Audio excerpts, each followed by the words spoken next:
What's going on, people, and welcome back to totalozspurs. And today I'm joined by Delane. First of all, how are you, man? Yeah, good, bro. How are you? Yeah, good. It's a nice, lovely Sunday night. I did a bit of a fuck up on the last video. I thought we're playing at 12 a.m. Sunday, but that's next week. We play Tuesday 5 a.m. against Everton. So just want to put it out there that there will probably not be a live watch along, as it's some of us actually have to leave at that time for work, and we want to bring quality, not quantity. So probably not going to be a live watch along for the Everton game. However, we are going to preview it. So before we get into the actual Everton game itself, I want to ask you a question. Do you Yeah. know our current away form? Oh, I know it's pretty bad.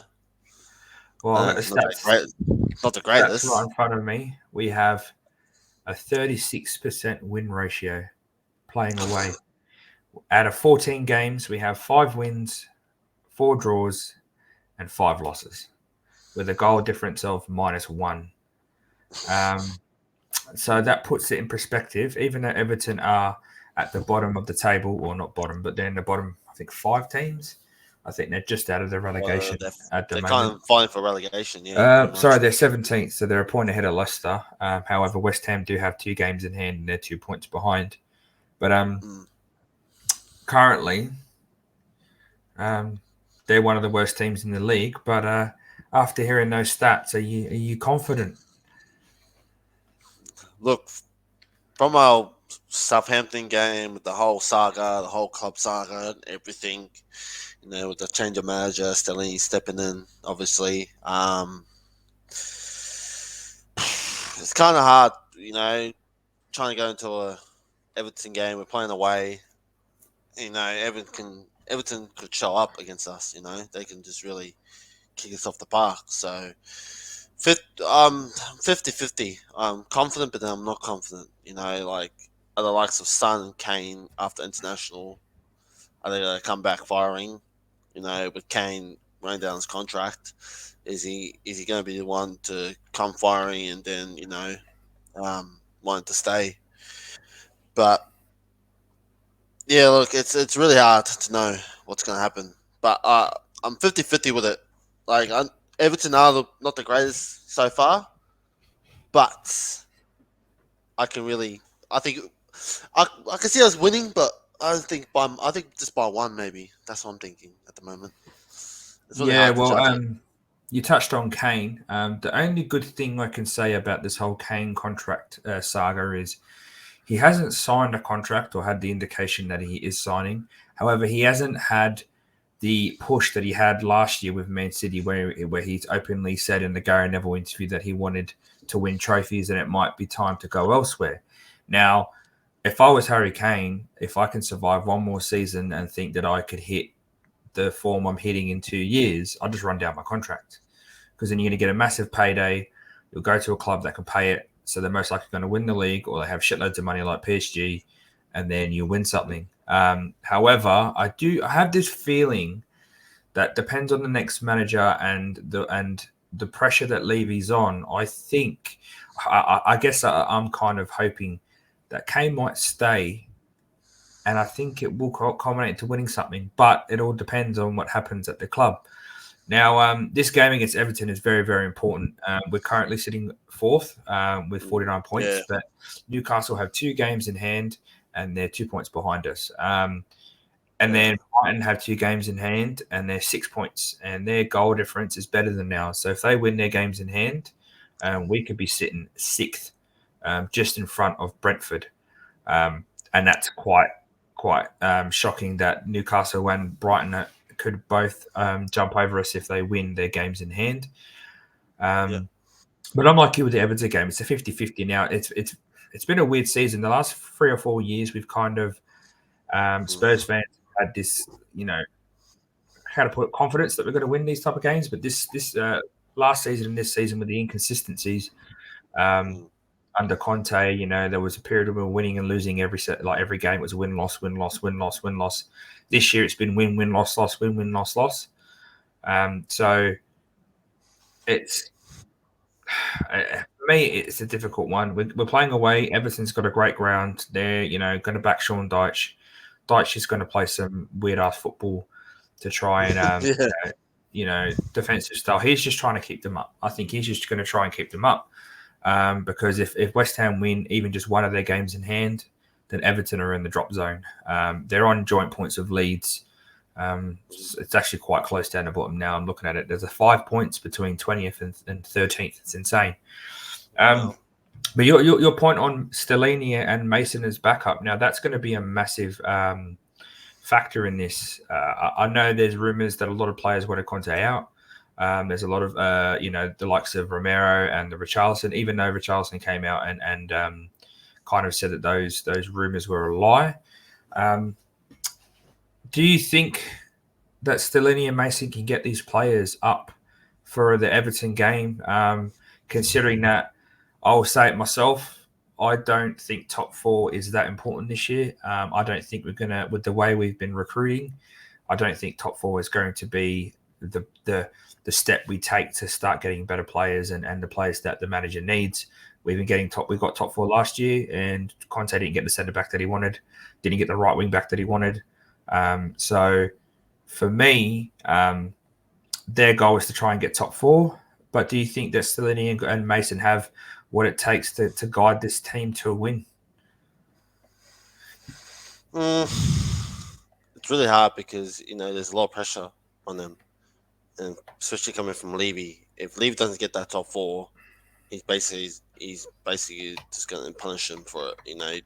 Obviously, Stellini's going to go back to Conte wherever he goes because he's assistant manager for him. But Ryan Mason, yeah, look, I don't know what he's going to do after. But I can from what the last game Stellini done, I would like to see him change a bit more. Like I'll rather him go with his own ideas instead of going with a Conte. But I know he's got a lot of respect for Conte, and he won't change that system because we're playing the original system. He doesn't want to change it like 10 games out, and then like all the players don't get in the right positions. They lose focus on where they're meant to be. So for me, it's really hard to trust them right now with everything. But I can see him try and fight for that top four. But I don't think we'll get it.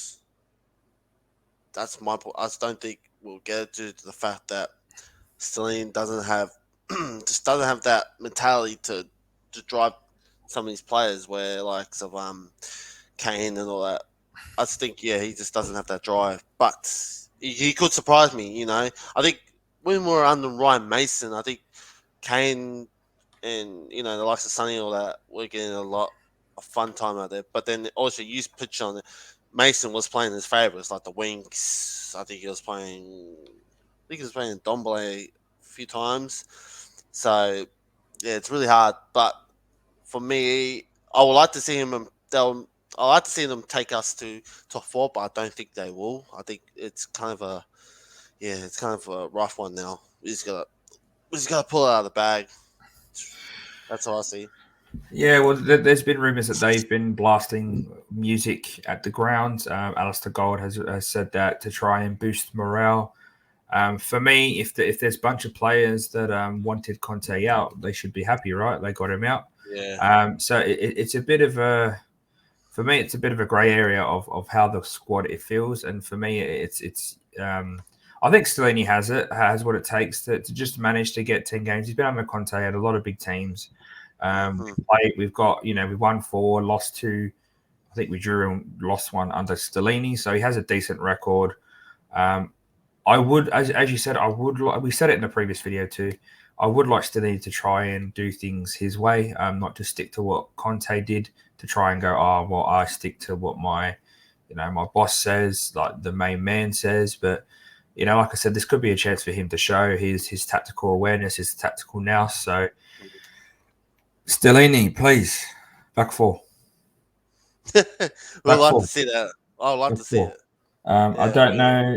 I don't know if we can play a midfield 3 because we would have to play Saar, Skip, and Højbjerg. So it'd be a weak midfield. So if we were to go to, we'd probably go to 4-2-3-1, and I'd probably try and fuck it, Richie's son, Kulu, Kane, and then have the two defensive midfielders, Skippy and Højbjerg, just protecting the back two, while Porro and I don't know who's playing on the left because Davies is out and Perisic is out. We got to touch on that and right Cess, now. Who do we play? Youth, fuck it, Mundell. I don't know. He's a right-footed. He's played at left back for us in a couple of preseason games. We've got to turn to youth, right? Who are we going to put in the left wing back? What, you're going to put Royal there and then put Porro on the right? Like, when is our youth ever going to get a chance? Royal's out for the rest of the season. So when are we ever going to give youth a chance if we don't do it now? Like seriously, right? We have the best, one of the best academy facilities in the world. We have the best training facilities in the world, or in England at least. Where's the youth? Where's the youth that Poch and Paul Mitchell spent so much time changing the way they do things so they can come to the first team? Like, where is it? We don't see Scarlett because he's out on loan, and I agree with that, because if Scarlett needs first team football, and he's not going to get in front of Kane or Son or Kulu, and it's good for him. But I just hope it's not to a point where he leaves because he's never going to play for us. Troy Parrott's away. They're both strikers, obviously. We've got no one really like Reguilon. We could have used Reguilon. Reguilon's better than Cess, and he's better than fucking Perisic for me. I think we should have sent fucking Cess on loan and just kept Perisic as backup and had Reguilon in there and have Perisic mentor him like he apparently was doing for Cess. But that's the problem is who do we play on the left? Do we play Langley? No, he's going to get rinsed. Like, he's going to get rinsed by fucking... I don't even know who Everton out front. Oh, fucking... let me have a look at Everton's team. I actually don't know who they're going to have up front. Well, there was rumours that... I don't know how true this was, but they were thinking of playing Dan Juma fucking left back. Or left wing back. But can that work again with Sonny? Well, I don't really think they should really play Dan Juma there. It's not a thing. They've got Townsend, Morpay, they got Damari Gray, they got Dwight McNeil. Awabi might be able to play out wide. They got Coleman, who's a decent fucking box to box right back, even though he's old as fuck. Mikalenko's not too bad on the left. Like, they've got players that can really hurt us if they want to. And that's the problem is we now go into this game with a fair few injuries because of international break.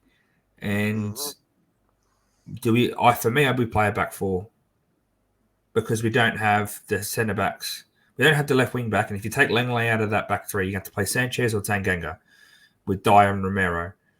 So you're going to be weaker on the left centre back, and you're going to be weaker on the left wing back. I would just go back four, play Porro, probably Romero, Langley, and then I don't know, like, just stick a youth player that can play there. Just stick a player that's going to do a job, and just protect him.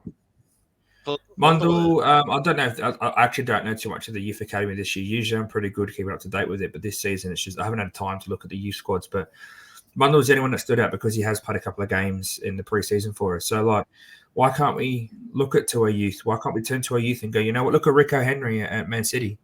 Fucking the kid's playing right back over Cancelo. They got rid of Cancelo and they're playing fucking Rico Henry. Yeah, and it seems to fit. Yeah. Like, he's not levels compared to the side that Walker or whatever. But when they've relied on him, when he played against us, especially the first game, he played really well. Second game he was a bit quiet because he got found out a bit, I think. But the first game when Man City played against us, he was great on the right. It was perfect. He kept slotting into midfield and helping in midfield like Zinchenko does at Arsenal when he comes from the left into centre defensive and then transitions back. So why can't we rely on youth? It's the perfect time. And the thing is, it's a good excuse for Stellini because you can go, well, I don't have Perisic, I don't have Sesson, I don't have fucking Davies. I don't want to put Langley out there because he's going to get rinsed. You can't play Dan Juma because he's never played left back before. He plays up the top of the pitch. So it's just go, fuck it. I had to play youth. If he plays well, then you go, sweet. I found a gem. I made this decision. Yeah, Stellini gets praise. If the player doesn't do well, then City can go, you know what? He's a youth player. He wasn't ready anyway. I just had to because I had no one else. Like, it's a win-win situation for me. And I don't want to put the pressure on the likes of Mundell and that to come in. But when are these kids ever going to get a chance? Like, they're never going to get a chance to actually perform. Never get a chance, man. Like, we've had in the last 10 years, we've had Skip, Winks, and Harry Kane. The only three that have come through the academy. Oh, sorry, you can say Ryan Mason was in that time, and maybe Tom Carroll, but all of them midfielders apart from Kane, they're all centre mids. Yeah, You know what I mean? yeah, Like none of yeah, them. We had no centre backs, no wing back. Like Carter Vickers. Carter Vickers would have been a lot better this year than Tanganga and Davies. We sold him to yeah, Celtic for 8 mil. He's their best player. yeah, exactly. Not But saying he would have done a really good job for us, but he would have done better than some of these guys. You know, Juan Foyth played right back for Argentina. Like yeah, yeah, ridiculous. no, you've touched on that, but yeah, look, our left hand side is going to be the struggle. We don't know who's going to play there or what Stellini is going to be thinking of who to play there, unless Perisic is fit to play, but I don't think he will be. I think he's out for a couple of weeks or a week or something like that. He's only out for one game, but yeah, it's going to be really hard to know who's going to be in that left hand spot and left hand side. So we'll have to wait and see how that goes. Well, But so I'm looking at the return, and we actually may end up. So it's saying that Perisic will be returning and Hugo will be returning. Oh no! Apparently Perisic is fit. I see he is So fit to play. apparently, potential return is the 3rd or the 4th. Same with Hugo. Davies is the end of April. Emerson's pretty much the end of the season. Basuma's in a couple of weeks, apparently. Mm-hmm. So is Cess. And then obviously Benson Core is out for the rest of the season. And Richarlison is apparently 25% chance that he'll play. So so Hugo and Perisic probably will play. But like Perisic is at that age where an injury can seem like it takes a week, but it will take 3 weeks because of his age. So I'm hoping he's back because he's the only natural left-sided player that we have. However, defensively, like I think we just sit him. Well, the thing is, you can't even play him as a left back because he's not really good defensively. Like I'd rather just pick a youth player and just if it's not going well, then you switch to a back three, stick Perisic on, and just go gun ho. Yeah, I agree with you. I think look, we need to bring our youth in just to play a left back and play a back four because this three at the back shit is just. If we're gonna keep going with the season with this back three shit, we might as well fucking see top four gone because every club knows how we play. They've seen the tactic. They see how we play as a team, and they just read us and they just break through, and it's just in the days for us. So, but yeah, I reckon bring your youth in, just try and see what he can do. See if he's good enough, and then if he doesn't do that well, then obviously we tried. And if he does do well, well, at least still need to have a bit of phrase. But yeah, if it doesn't work out properly, like you always go back to back three. But I want Stellini to just figure of his own ideas for this game. But we'll have to see what happens. Yeah, well, that's the thing. You always play to your strengths, and we seem to try and protect our weaknesses. Defense is like the worst part of our team, and we seem to play more defensive players. It makes no sense to me. I know we're lacking on attacking-minded players. We don't have a centre attacking mid at the club really, and we only have Kulu, Kane, Son, Richie, and Dan Juma, and Richie's out. So I want to see Dan Juma as well. If Son's not playing well or Kulu, just get him on. The kid can't be any worse than what fucking like Richarlison's had a couple of good games playing in front of Sonny. However, like he's injured, so he's probably a doubt for the game. Then Juma should get some time on the ball. We need someone that can carry the ball and trick someone in the corner. And the thing is with him, if he gets a good dribble on the edge of the box and then just puts the ball in, the like of Kulu or Kane or Son, if they're on that pitch, one of them will get on the end of it. We just have to put the balls in the box. But we'll see. We'll see what happens with that left side. I want to see the same. Basuma skip in the middle. The front three. If Richarlison's injured, I don't think Kulu or Son played that bad in the last game. It's just a mentality shock of drawing to Southampton is the problem. I felt like the defense was our problem. It wasn't our attack. We scored 3 goals. They did their job. So, and if Hugo is coming back. I want to see Forster in goal. I don't want to see Hugo. Forster's been good for us. Not been amazing. He's not saved some near post shots. Goals, I should say, because he didn't save them. So, but the thing is, because he's so big, sometimes it's a bit hard to get down. He's not as agile as Hugo. However, he's done really, really well. He's kept us in it in a few games, come out of the box, and he seems very confident in his own ability, whereas Hugo seems to just doubt himself all the fucking time now, especially when the ball to feet. Forster just seems to like, I know what I can do, and I'm confident that I'll make the right choice. And there's times where he just smashes it out because he knows it's too risky. So I think I'm going to go for a win. I'm going to go for a 2-1. I think we'll scrape by. I think it'll be a really tough game. Everton will give it to us. The crowd will give it to us. And they're fighting for their lives. So this is the time. This is crunch time for those teams down in the bottom. And the thing is do we really want top four? Because the players haven't been playing like it. And for me, I don't even want top four. I don't think top four is the aim this season. I think it's no point going to a competition that we can't win.